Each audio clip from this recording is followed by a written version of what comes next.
permeabilização. Quando a gente perde alguém, tudo dói. Dói se vestir, dói olhar, dói comer, dói dormir, dói levantar. Tudo tem dor. Tudo é cheio de dor. Verdade? Verdade. Mentira, porque daqui a pouco vai passar. Minha vida tá ruim, tá difícil, tá complicado esse país, a minha saúde tá horrorosa, eu tô sem grana, meu pai é chato, minha mulher é rabugenta. Pode falar o que você quiser, mas fala, mas eu tenho um Deus Todo-Poderoso que vai levar minha vida para frente. Palavras de repetição se transformam quase que em profecias infalíveis do seu amanhã. Então se eu falo, minha vida tá ruim, eu não gosto mais, não quero mais, peraí, vem cá, por quê? Vamos ajudar, o que está acontecendo? Que pensamentos recorrentes estão aí? Por que você fala isso toda hora? O que aconteceu? Que frustração você teve? Que trauma? Que dor? Vamos tentar ajudar. Começando mais um Legendários Cast, esta que é uma iniciativa dos Legendários de Curitiba, que tem o propósito de tornar o nome de Jesus ainda mais conhecido e glorificado. Aqui comigo, meus queridos amigos, irmãos, Dr. Robson de Oliveira, também Marcos Saito Babá. Sejam muito bem-vindos, queridos. Obrigado mais uma vez, Marcelo. Obrigado novamente e sempre um prazer, né?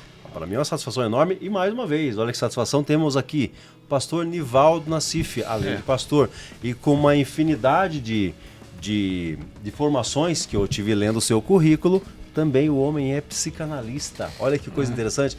Pastorzão, seja muito bem-vindo mais uma vez, obrigado por receber o nosso convite, aceitar o nosso convite. Obrigado, uma honra para mim, só deixo aqui pôr uma roupa diferente para você achar que é outro dia que a gente está aqui. Olha só, isso é um sinal, hein? Olha só, isso é um sinal. Tá colocando aqui o bonezinho, tá amadurecendo a ideia lá. Não, eu já falei que eu subo assim que tiver teleférico. Assim que é teleférico. Mas legendário de coração já, né? Maravilha. Não, lógico. Maravilha. Gente, uma honra, um privilégio estar aqui com vocês nesse outro episódio. Maravilha. Pastorzão, hoje o tema é bastante delicado. A gente pode se esquivar e evitar falar sobre isso, mas é importante falar, porque é muito séria a situação. Hoje, falando sobre suicídio. Uhum. Então, assim, em geral, suicídio, que o senhor pode já abrir como introdução sobre a situação de suicídio que leva pessoas a terem não só pensamentos, mas comportamentos suicidas. Primeiro, antes de falar de pensamentos e comportamentos, a gente precisa quebrar um mito. O mito de que pessoas que falam que querem se suicidar não se suicidarão. Não é verdade. Isso é sério, né? Isso é muito sério. Isso é muito sério. Tem esse mito, né? As pessoas que falam que não vão. Elas estão dando um sinal muito claro, né? É um pedido de ajuda, inclusive. Exato. Olha, eu vou por um caminho, quem sabe daí a gente pode conversar mais. Tranquilo. Na minha trajetória na psicanálise, eu quis entender por que as pessoas são do jeito que são. Onde nascem os traços de personalidade. Ele é aprendido, ele é genético, o que é? Ou ele é uma mistura dos dois? Hoje, na epigenética, a gente sabe que tudo que você experimentou na vida, absolutamente tudo, uma mistura de gás carbônico com nitrogênio forma uma coisa chamada metila. E a metila vira uma canetinha que ela vai lá na trança genética e escreve todas as suas experiências de vida. Está tudo lá. Tudo, absolutamente. Essa experiência agora está sendo escrita na nossa trança genética. Está lá. Isso chama epigenética ou metilação. Hoje a gente sabe que o corpo humano guarda em lugares muito profundos do nosso ser tudo o que nos aconteceu. Deus não precisa de nenhum arquivo em nenhum lugar para quando a gente chegar lá no céu falar, a vida que você viveu. Mas eu acho que ele vai puxar daí, já está arquivado na gente mesmo. Agora, a epigenética diz que tudo que eu experimentei passa para minha prole. Estou falando não de psicanálise, estou falando de ciência. Então, por exemplo, eles fizeram alguns testes. Pegaram uns macaquinhos que estava grávida e ela tinha 3 ou 4 lugares diferentes para pegar comida e um desses lugares dava choque. Ela foi 3 vezes lá, não foi nunca mais pegar. Quando os filhotes nascem, eles vão pegar comida, nenhum deles vai onde dá choque. Já passou. Será que passou? A informação genética passou? A gente tem uma memória genética?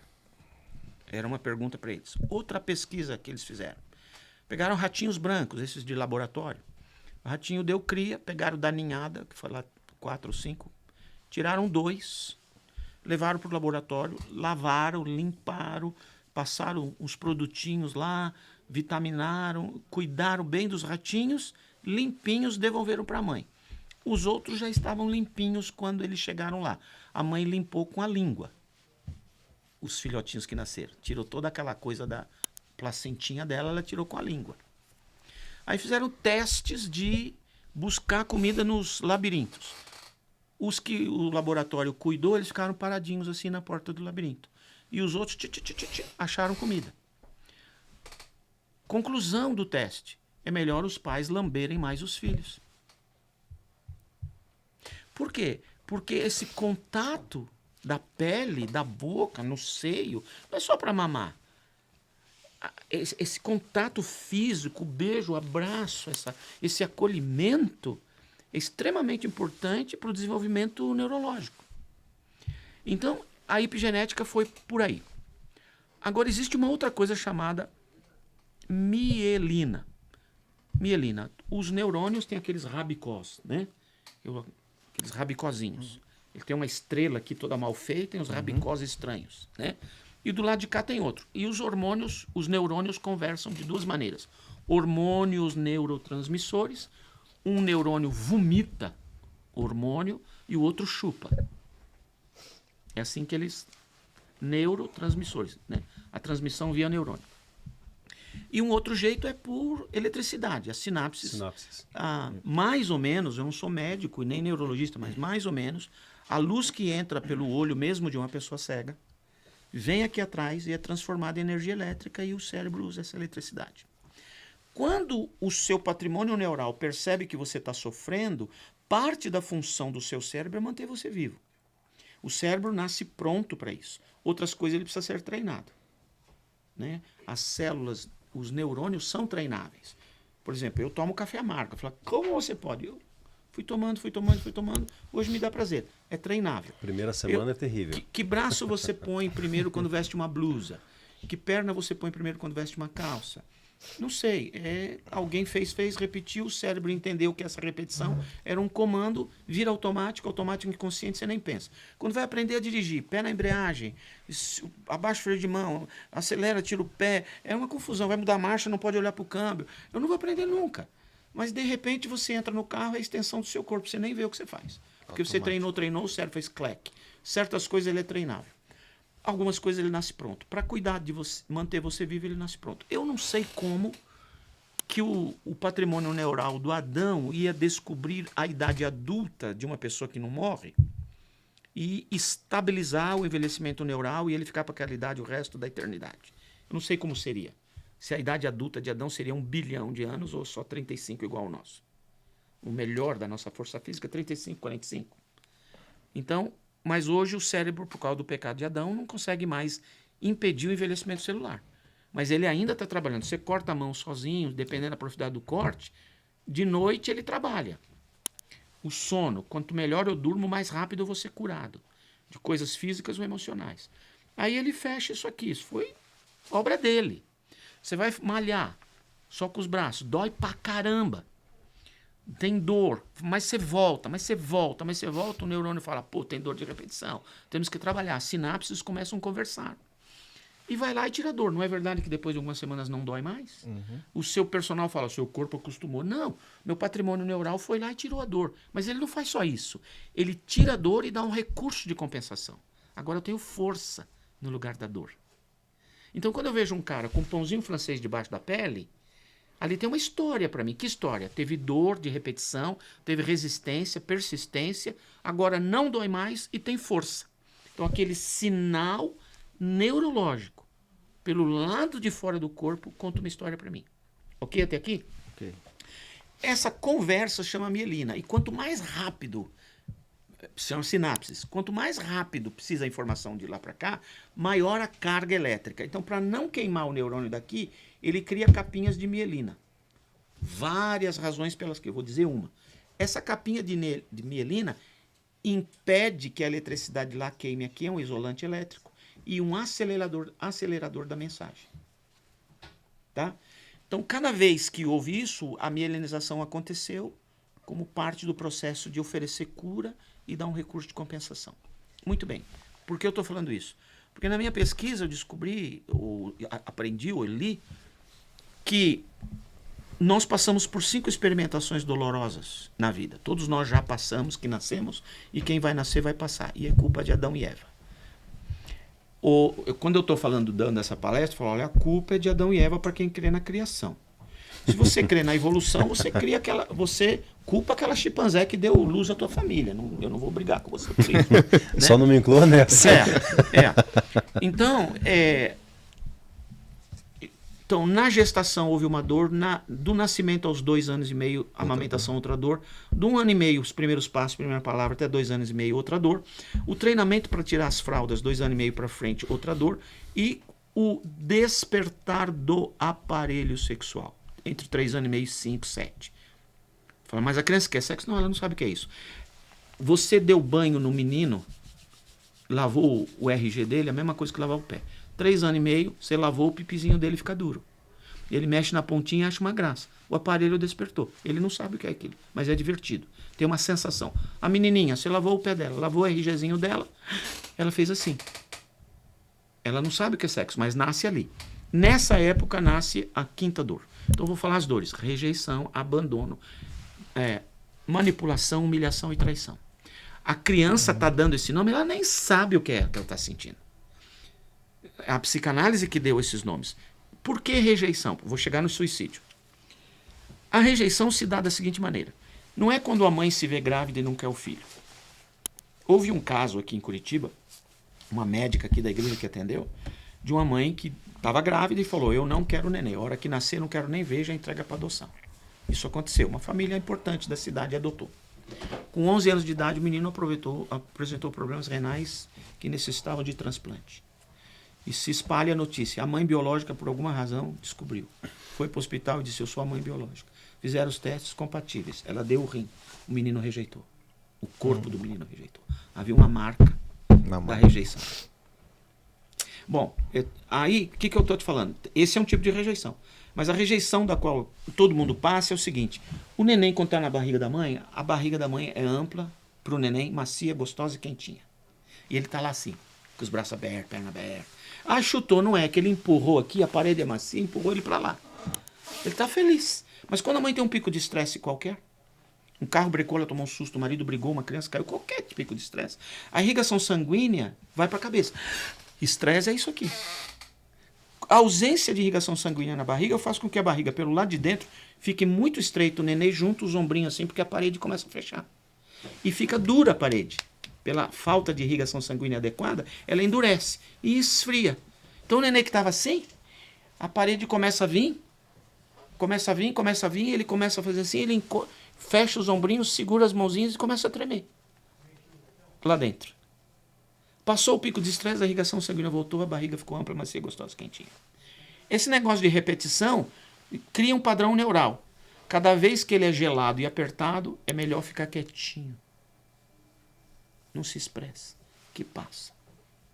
A criança que é fortemente, que tem a mãe, agora imagina no Brasil, quantas mulheres, mães solteiras, quantas mulheres que a mulher está espancando, quantas mulheres que não têm alimentação adequada, não tem esperança nenhuma e está grávida. Imagina essa criança lá dentro. A média de QI entre sanidade e não sanidade é 100 pontos. A média brasileira é 90. A média. A média europeia, 117. A média japonesa, 122. O que baixa o QI do brasileiro? Gravidez nesses níveis, disfuncionais, famílias disfuncionais, quebra-pau, espancamento, alimentação inadequada ou falta de alimentação e crianças expostas a não água potável, esgoto a céu aberto e famílias disfuncionais, QI para baixo. E o sistema de ensino brasileiro, que em vez de ensinar, ensina a decorar. Isso joga para baixo. Bom, essa é outra história. Mas aquela criança que foi apertada, ela também ganhou irrigação sanguínea grande no cérebro dela.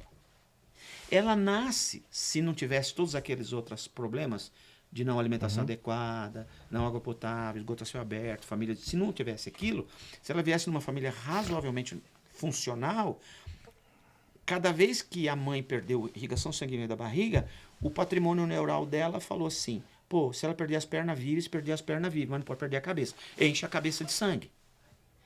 Então você tem uma potencialização neurológica muito grande. Essa criança nasce com uma probabilidade de um QI mais elevado.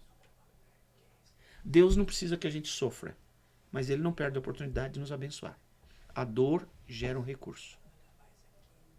Então, essa criança vem para cá. Agora, essa criança que vem para cá, eu só estou falando de um traço de personalidade. São 5. 5 dores, 5 recursos. Fala de um só. Como se tivesse só um. Ela vem para cá e ela vai crescer muito mais introvertida. Ela vai crescer muito mais tímida. E vai gostar muito de solidão, de ficar sozinha. Geralmente são pessoas de alto QI, de uma criatividade, de uma imaginação imensa, e que os pais detonam quando ela vem com aquelas ideias que só elas acham maravilosas. Fala, você tá maluco? Você comeu mato? Você fumou alguma coisa? Bebeu alguma coisa? Você tá doido? O que é isso? Gelou pro meu lado, apertou pro meu lado, é melhor fechar a boca. Eu vou ficando quieto, eu vou ficando introvertido. Geralmente essas pessoas têm pensamentos de repetição. Para que eu existo? O que eu vim fazer aqui? Eu não tenho chão, eu não tenho raízes aqui. E quando essa pessoa vai ficar sozinha, batata, ela tira os 2 pés do chão. Ela está na casa dela, põe os pés em cima da mesa, em cima do sofá, em cima da cama, ou cruza as pernas em forma de índio. Por que ela faz isso? É um retorno ao ventre, onde não tinha chão. É um retorno ao ventre, onde não tinha chão, eu era feliz. Então, isso chama escapismo. Cada vez que eu senti que gelou para o meu lado, que eu estou sendo empurrado para fora, eu mesmo fujo. Eu vou para o meu esconderijo, eu vou para o meu escapismo. Então, pessoas que são muito assim, vou dar exemplos. Cazuza, lembra de Cazuza? Tá? E coisas assim, muito inteligentes, começa, para que eu estou aqui? Para que o mundo existe? E pode gerar picos depressivos grandes, porque se torna muito sensível no sentido de que estou no lugar errado. E uma boa opção é acabar com a minha vida. Entende? Quando são pessoas de uma criatividade maravilhosa que vieram para trazer coisas boas para o planeta. Então, se desde cedo os pais podem ter um mínimo de ideia de como as crianças podem desenvolver os seus traços de personalidade, talvez pudessem entendê-las um pouquinho melhor desde a infância e criar uma verbalização, um acolhimento diferente, onde a criança se sente acolhida e pode se expressar livremente. Cuidei de um menino de 14 anos. No aniversário dele, de 13, ele se trancou no quarto e não queria ver ninguém. No aniversário dele. Tomou uma surra do pai e desceu todo machucado pro aniversário. Eu estou cuidando dele. Estou numa reunião de família. Wrap around. Fiz a roda da família para elogiar o menino. Sabe o que o pai fez? Sabe o que esse moleque falou? Outro dia ele falou para mim, pai, vamos comprar uma casa aqui no condomínio e fazer festa para adolescente. Esse moleque tem titica de galinha na cabeça. Eu falei assim, dá licença? Falei, mas desse jeito. O senhor me dá licença? Pois não. Falei, cara, eu quero ser seu sócio nesse negócio. Aí já ficou. O moleque olhou pra mim, o pai olhou pra mim. Eu disse assim, mas eu tenho umas perguntas, você vai me ajudar. Eu entro de sociedade com você. Mas você já perguntou se o condomínio autoriza? Você já perguntou pro bombeiro e pra polícia se pode ter festa? Se vai ter alguém que vigia pra ver se não tem bebida alcoólica ou drogas lá dentro? Até que horas a gente pode fazer festa? Ele falou, não, nisso eu não pensei. Então pensa, depois você me fala. Ganhou negativa de tudo isso. Era só o pai dizer, maravilha, mas faz perguntas. Conta mais sobre isso. Aí eu falei, depois que isso aconteceu, eu falei, cara, faz o seguinte, dá um tempo no seu quarto. E na hora ele subiu. Aí eu virei e falei, pai, o grande problema do seu filho, sabe como chama? Chama você. Na frente da esposa e da outra filha. Você destrói o cara, você está repetindo um padrão que ele já teve no ventre. E você fica... Ele vai escapar, ele vai escapar. Ele daqui a pouco vai dizer que não tem... Sabe o que esse menino fez depois? Ele arrumou um emprego no McDonald's. Saía do colégio, fazia 2 horas por dia no McDonald's. Feliz da vida que ganhava $80 por semana. Se sentiu produtivo, deu ideias no McDonald's que o cara falou, legal, vou mexer aqui e tal. Porque eu dei um pouco de incentivo. Então, deixe-me dizer, eu não estou dizendo que a única causa de suicídio é porque eu tive essa rejeição no ventre materno e porque agora eu não tenho compreensão. Mas a incompreensão dos outros, ou porque eu acho que eu não consigo me comunicar adequadamente, é uma causa subjacente. Você quer ver outra causa de suicídio? Bem simples. Eu vou escrever 3 palavras aqui. Posso?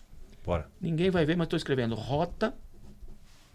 Estou escrevendo Roma. Acho que eu pensei em ver Robson. E vou escrever aqui vento. Rota, Roma, vento. Para vocês três, tá?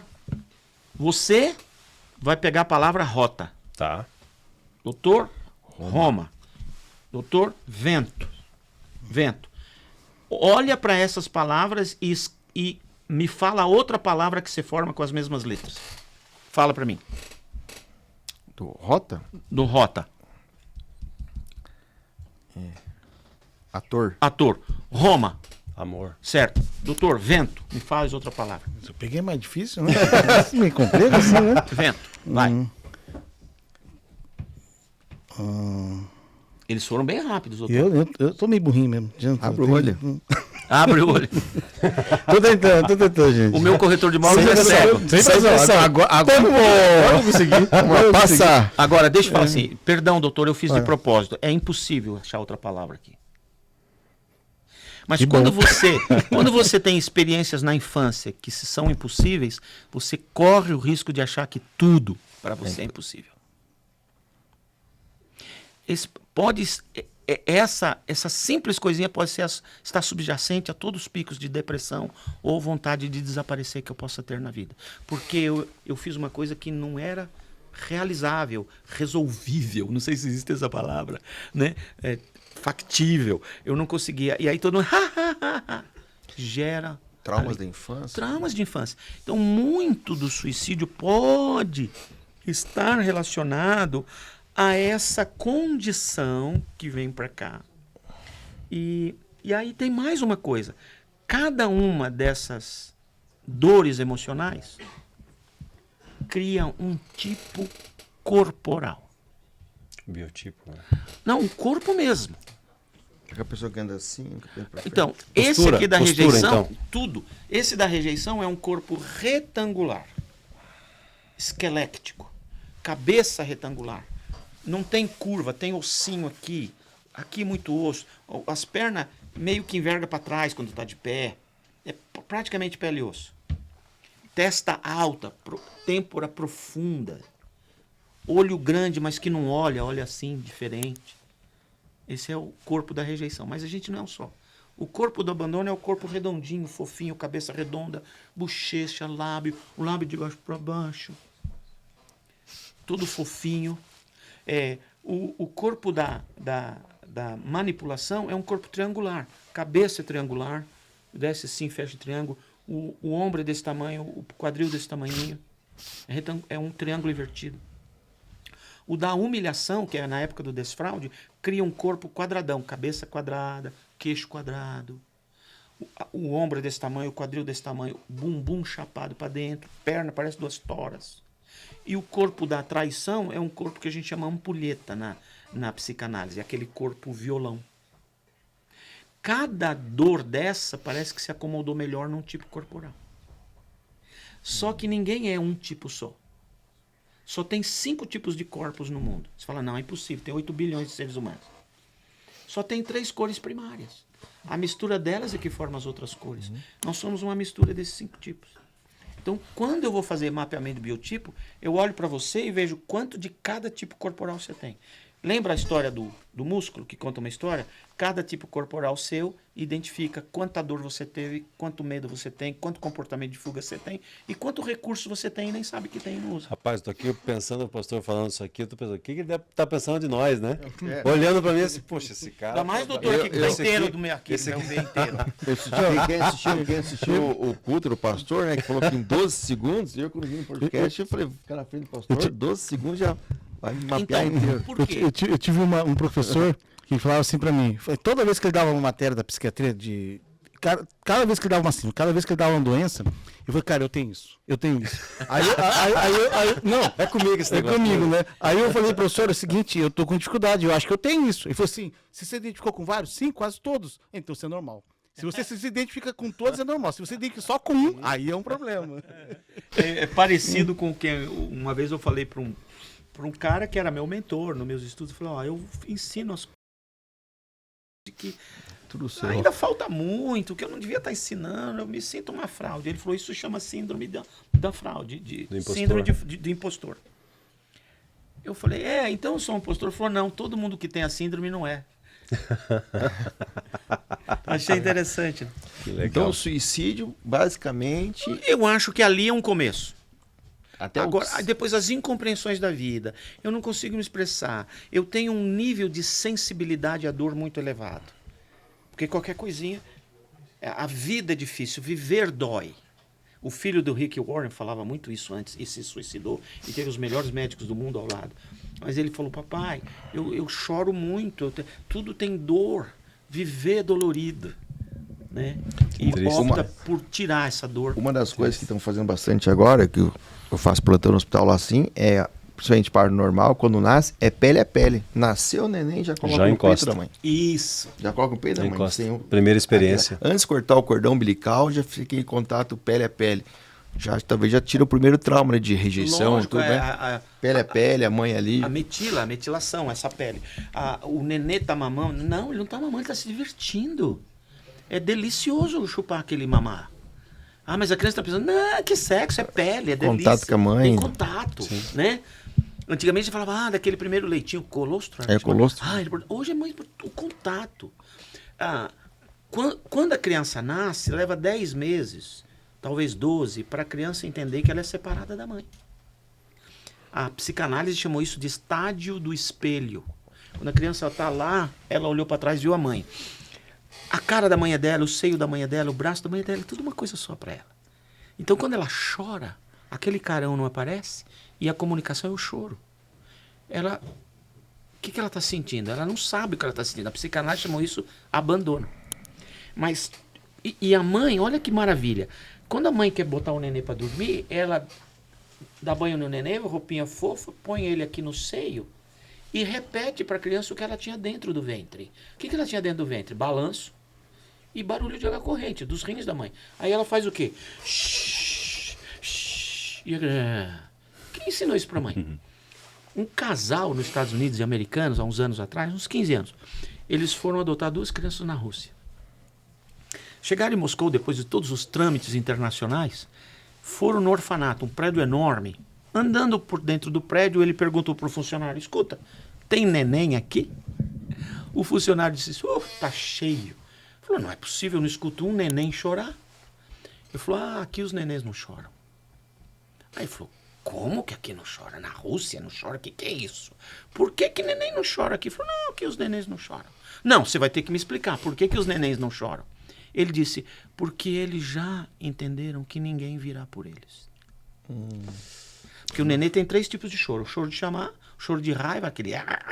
E o choro de desistência, naquele... E vai dormir. Então os nenês já não choram mais, porque não tem quem vem por eles. Simples assim. Aí eles escolheram 2, quando for pôr na cadeirinha de segurança, os 2 começaram a chorar. Rapidamente eles perceberam, tem quem vem por nós. Então, quando a criança chora e não ganha aquele colo, aquela barriga quentinha, aquele seio maravilhoso para eu me divertir, me consolar, eu tenho a sensação do abandono, é a segunda dor, depois eu conto o resto. Mas eu costumo brincar com isso, que o Abraão, quando o Isaac desmamou, deu uma festa, né? Primeiro porque os judeus gostam de marcar com cerimônias as fases da vida. Mas para mim é porque ele falou, o que é meu tá voltando para mim. Tá certo. Mas esse aí, esse contato, doutor, é maravilhoso. Já encosta ali, sujo mesmo, Contato pele E a a mãe pele. não tá vendo sujeira, não tá vendo nada, né? Tá vendo um rato pelado, mas é a criança mais bonita do mundo, Mas né? é lindo, né? E a gente mente, né, doutor? É carinho. Fala, que beleza, lindo, avançado, que né? lindo. É a carinha do joelho. Pastor, a gente está falando sobre prevenção ao suicídio, mas tem uma questão que eu acho que é bem importante a gente trazer aqui sobre os sinais de alerta, para a gente ficar atento às situações que pode ser que alguém próximo de nós esteja nos dando esses sinais e a gente não se dá conta. Teria, assim, alguma relação de sinais ou indícios, indicativos? Eu diria, se a pessoa normalmente é quieta e está convivendo bem, eventualmente sorri, se comunica, ela está bem. Mas se a pessoa começa a fazer mudança de humor repentina, está perdendo interesse pelas coisas que ela sempre teve interesse, perdeu o prazer nas coisas que agora há pouco lhe davam prazer, podem ser alguns sinais. Pode ser só uma depressão, que não é só, né? Dependendo da depressão é também é complicadíssimo, sério, porque né? pode conduzir a... Mas são sinais bem aqui em cima. Ou a conversa, ou essa pessoa começar a encolher a conversa dela, começar a querer ficar muito sozinha, ou dar sinais de que perdeu o interesse por coisas que ela sempre amou.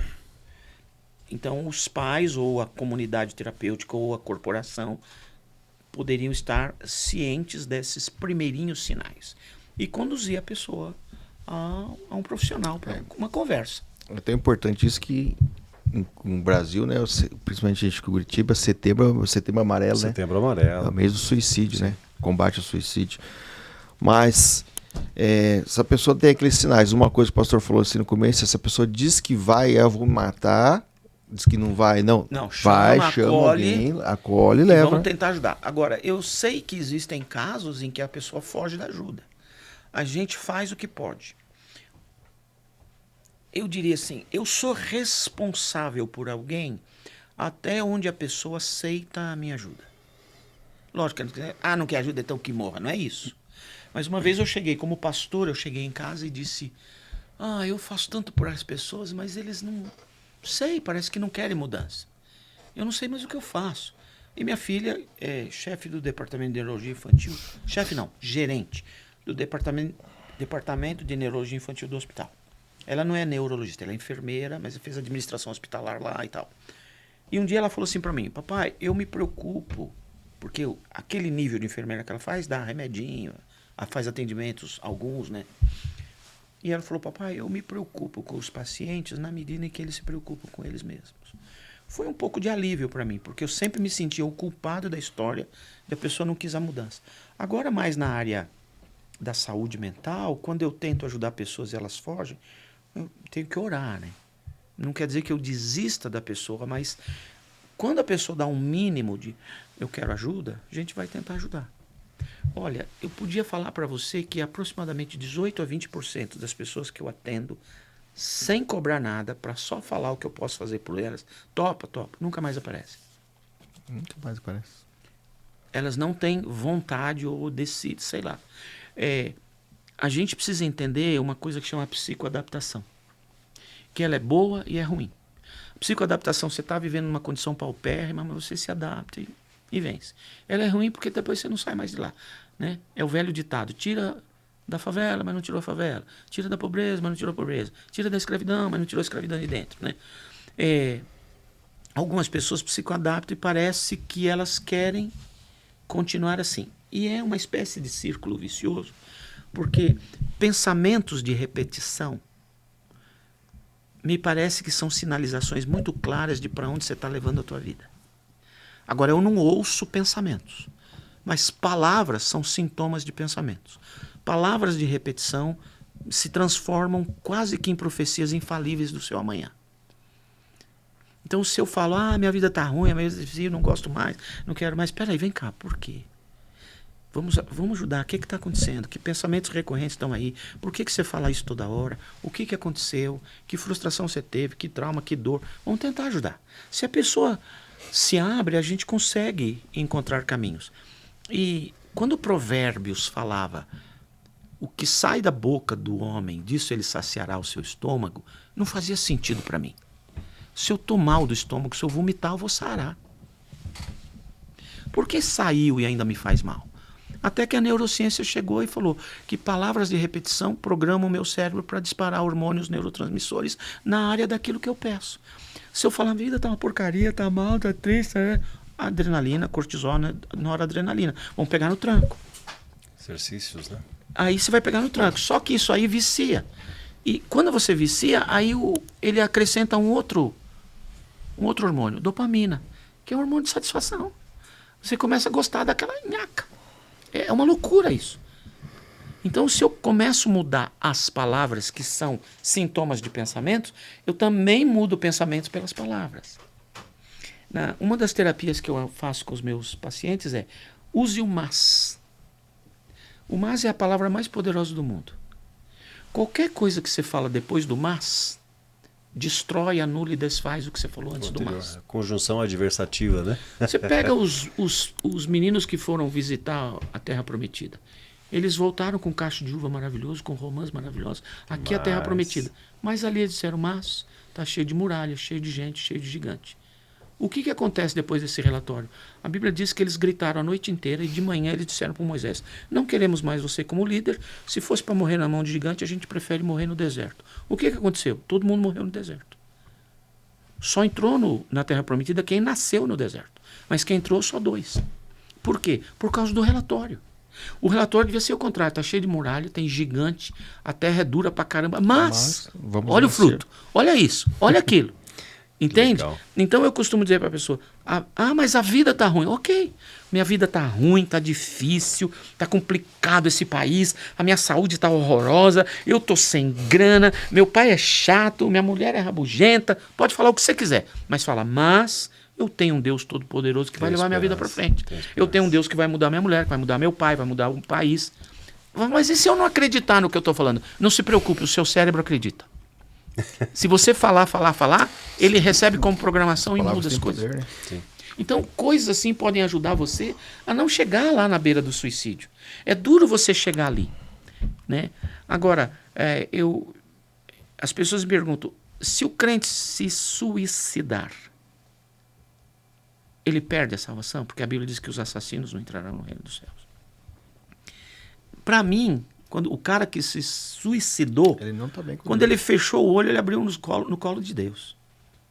Ninguém sabe o que aconteceu no milésimo de segundo anterior. Eu fui cuidar de um menino, não vou falar detalhes, porque foi do passado aqui na igreja, que fez isso. Cheguei na casa dele, ele ainda estava no chão e o pescoço todo marcado ainda.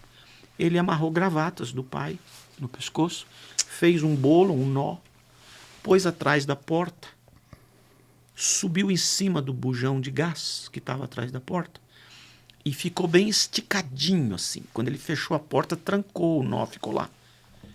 Aí ele, com os pés, ele empurrou o bujão de gás. Nos 2 lados da parede, na porta e na parede, tinha marcas das arranhadas dele. O que aconteceu ali? Arrependeu. Arrependimento. Eu não sei o que aconteceu. Então, mas é uma pena quando chega aí. Chega a esse ponto. Se você está na sua célula, no seu grupo, na sua igreja, no seu time de futebol, alguém que faz mudança de humor repentina, chega perto. Alguma coisa não está certa. Sabe, pastor, o que o senhor falou agora me deu um refrigério muito, muito importante. Esse assunto é um assunto bastante difícil para mim, sabe? Porque dentro da cultura japonesa tem muito essa parte de suicídio, né? E na minha família não foi diferente, né? E tanto que, né, eu dificilmente comento sobre essa situação, porque é uma coisa geralmente da família, a gente não acaba comentando muito, né? E eu vou falar aqui no podcast, né? Mas tudo bem, né? Tá curado. Vamos né? lá. Tá curado. Meu avô, ele teve um AVC, né? E ele ficou debilitado. E ele estava em São Paulo. E é de cura isso, tá, gente? E meu pai, na época, eles tinham uma granja lá em Maringá. E meu avô tentando tratar, né? Diga assim, tentando reabilitar, mas com vários problemas ali. E aí ele chegou, ele sempre dizia para a família: o dia que eu for um peso, eu prefiro não estar aqui. Uhum. Né? Aí o que ele fez? Ele pegou o chinelinho, botou tudo certinho, abriu a janela, ele morava num prédio bem alto, né? E se jogou. Meu Deus. Só que antes disso, meses antes, ele tinha falado pro meu pai. Eu falei: filho, eu quero ir para Maringá, eu não quero ficar aqui em São Paulo. Aí meu pai falou assim: não, pai, fique em São Paulo, porque aí tem os melhores médicos. Maringá era um ovo na época, né? Aí em São Paulo você vai ter os melhores tratamentos. Eu quero que o senhor fique bem aí. Né? Só que isso repercutiu de um jeito que depois que meu avô faleceu, meu pai nunca mais foi o mesmo. Eu não conheci esse... Sentiu culpado. Eu não conheci esse pai. Porque todo mundo fala: nossa, teu pai era um cara muito animado, ele é um cara muito divertido, né? E eu conheci ele um pai mais amargurado. Uhum. Tanto que ele passou a vida inteira se culpando, né, de não ter levado o pai para Maringá. para Maringá, né? E aí, o interessante é que meu pai fez o mesmo caminho que meu avô. Só que ele teve problema, tanto que nos últimos meses do meu pai, eu sempre falo assim, um dos motivos que eu sou médico também é isso, né? A perna dele estava tudo roxo, porque ele caía 2, 3 vezes antes de chegar no banheiro. Do quarto até o banheiro ele caía. E ele também estava num prédio, interessante que a gente morava em Curitiba, só que ele estava em São Paulo. Uau. Também num prédio, né, no 14º andar. E eu conversei com ele, né? Orei com ele, né? E de uma das vezes que ele estava na UTI, eu lembro que teve um amigo meu que... Ele devia ser pastor, o nome dele é Jefferson, né? Ele não é pastor, mas ele devia ser, né? Aí ele foi até a UTI e meu pai aceitou como Jesus Cristo como o verdadeiro Salvador, né? E eu orando por ele, porque a minha preocupação era justamente isso, um ranço de família. Né, epigenético, né? Meu avô fez isso, meu pai se sentiu culpado, teve problemas de saúde, ele estava na fila de transplante de 3 coisas: rim, pâncreas e coração, né? Então, eu sabia que ele não ia receber aquele coração. Eu, como médico, eu sabia, porque ele não estava dentro do protocolo. Mas que eu não podia tirar essa esperança dele também. Lógico. Né? E aí, uma das coisas que eu via, meu avô se suicidou. E eu sei que na Bíblia fala, né, que quem se suicida... Fala em assassinos, né? Não fala exatamente. Suicídio. E quando o senhor falou isso, sabe, é uma das coisas que me deu um refrigério. Né? Creia nisso. E isso repercutiu durante... Meu pai teve problema de pressão alta depois disso, ele teve problema cardíaco, ele ficou obeso, problema de diabetes, perdeu os rins, o coração dele estava com boa parte, depois do infarto, perdeu parte do coração, e repercutiu isso na família, entre eu e meus irmãos, e foi trazendo isso aí. Mas Deus trouxe... Foi assim, uma das coisas que teve um culto que a gente assistiu foi sobre quebrar curas e quebrar ciclos. Né? E foi o que Cristo fez. Maravilha. Quebrou ciclos. Olha, quando as pessoas perdem alguém, é bem rapidinho, elas passam por 3 P's.